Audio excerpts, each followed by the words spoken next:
I don't know about y'all, but I'm a little tired of watching history repeat itself. And for some strange reason, it takes a great production, a book for people to see the corruption and injustice going on.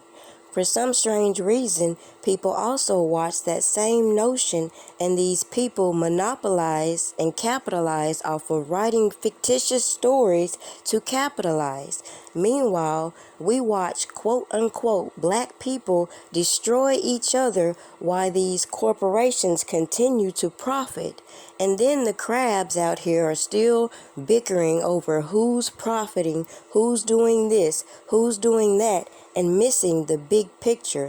This court grants defendant's motion. Tonight, tears of relief, nearly 40 years in the making. I'm still crying with joy and relief right now today. I'm really overwhelmed. Words can't describe it. Anthony Broadwater exonerated by a New York State Supreme Court judge this week at 61 years old, after spending most of his life paying for a crime he didn't commit. With joy and relief, I went up to the gravesite to see my dad to tell him.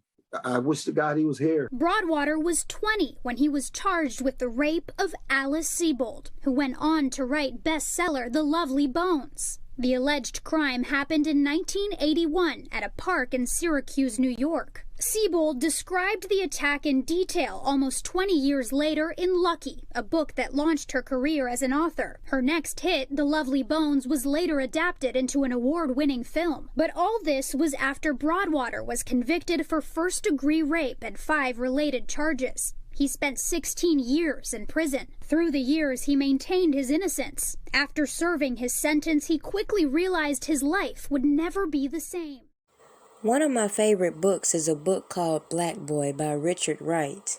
And it's just certain notions like how naive teenagers are that just don't fly with me when I know that there's so many teens that had to grow up so fast. There's so many teens missing in action right now. And all we get to be entertained by is these productions and books covering up the hypocrisy that we see being played out and the media manipulation that has people that look like each other constantly bickering, constantly tearing each other down, and overlooking how this whole setup is ridiculous. Now, I've given so many talking points that people who support Robert Kelly could have expounded on so many times, but instead, so many are so focused on other bloggers and what this person does and if this person is going to profit and turning this person against that person. And at the end of the day, it's a clear example as to what was going on with Robert Kelly, how these people can keep these storylines in the public hoping for these spin-offs, reality shows, and other productions, and forget how these people are playing the politic games and making certain actions for certain people criminal while justifying others. Think about this Epstein case, and like I've said many times before, how Jay-Z, R. Kelly, and other artists have been tied up into his lawsuit by his accusers, and you got all these Me Too type agendas pushing these so-called feminists to use their sexuality to get what they want. So if their career didn't flourish as they anticipated, they can now be a victim in this Me Too era, and we can just bypass how all these corporations are putting these artists in these slave contracts, violating their rights, violating their privacies, and using these media outlets and other monopoly companies to tear down the legacies while other people profit. Now, people can keep getting caught up in nonsense, and the people who followed the case can just sit back and watch these wolves in sheep clothing reveal themselves. As I've told you all this time, these agents of chaos are intentionally doing things to sabotage this man's case, and I'm here to watch it play out. There's plenty of celebrities who could be talked about who had children at the age of 12 and 13. There's plenty of real life situations when you can talk about the same thing. But all these people who fuel these narratives about Robert Kelly seem to forget their sons who have similar lifestyles. And all these assistants and other worker bees who book these travel reservations and hotel stays, they forgot. They have family members who do the same thing. All these other people who have cousins in the industry who have the same lifestyles, such as Floyd Mayweather.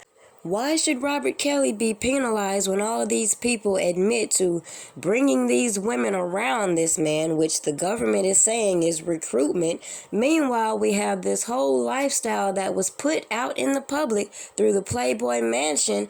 All these women who expose this man for all this monster type behavior, withholding their stipends even, and forcing them to participate in sexual activities, yet people who mimic his lifestyle aren't under the same fire. And all these secret organizations that have all these followers acting on their will, they're not being considered a RICO. Yet when you compare other situations, you will notice the fanatics always want to shut it down because they say it doesn't involve Robert Kelly, but they'll sit on their platform day in and day out and involve people that they say don't know R. Kelly, don't know what they're talking about, and can't focus on a real message to help this man out. Meanwhile, they stay in their feelings when other people see past the bullshit, attempt to help, and won't let them come in and try to shift their point of view, which is, if you go through my content, you will notice that is the very reason I parted ways with some of these nuts.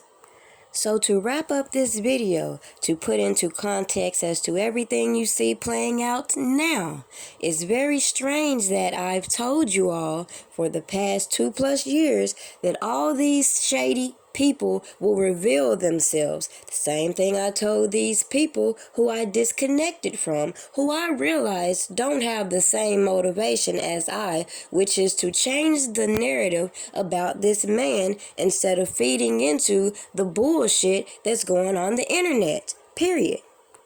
So at the end of the day, anybody new coming in that wants to put their spin on how they want to deliver their message, hey, who am I to judge them and or decide that I'm going to harass them daily because I don't agree with something they may or may not say or do?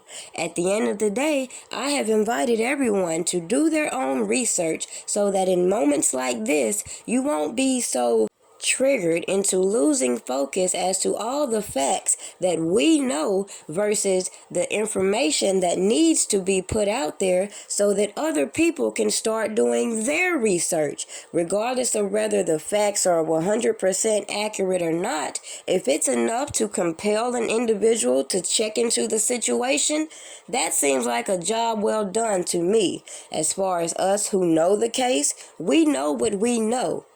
Thus, we do not have to know the man personally to apply some common sense and see what these people are showing us daily and how obviously they have other motives going on in the background. All these people were linked up at one point in time. Now, miraculously, everybody just wants to keep discrediting one another. Everybody got all these connections, everybody doing all this work, but where is the progress? Meanwhile, people such as myself who have laid out the foundation of reasonable doubt are constantly having to disassociate themselves with all the fuck shit because at the end of the day, nobody in their right mind thinks that they can advocate for justice and get on the internet and act a damn fool. Clearly.